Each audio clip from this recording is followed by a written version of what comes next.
اعوذ باللہ من الشیطان الرجیم بسم اللہ الرحمن الرحیم۔ مصیبت کا ازالہ، غم کا مداوع۔ حضرت ام سلمہ رضی اللہ عنہا فرماتی ہیں کہ میں نے رسول اللہ صلی اللہ علیہ وسلم کو یہ کہتے ہوئے سنا، کسی کو جب بھی کوئی مصیبت پہنچے تو یہ دعا پڑھے، انا للہ و انا الیہ راجعون، اللہم اجرنی فی مصیبتی واخلف لی خیرا منہا۔ ترجمہ: بے شک ہم اللہ کے لیے ہیں اور اسی کی طرف لوٹ جانا ہے۔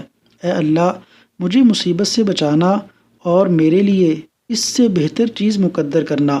تو اللہ تعالیٰ اسے اس مصیبت سے محفوظ رکھتے ہیں اور اس سے بہتر چیز اس کے مقدر میں کر دیتے ہیں۔ صحیح مسلم حدیث نمبر 2165۔ اللہ تعالیٰ عمل کی توفیق عطا فرمائے، آمین۔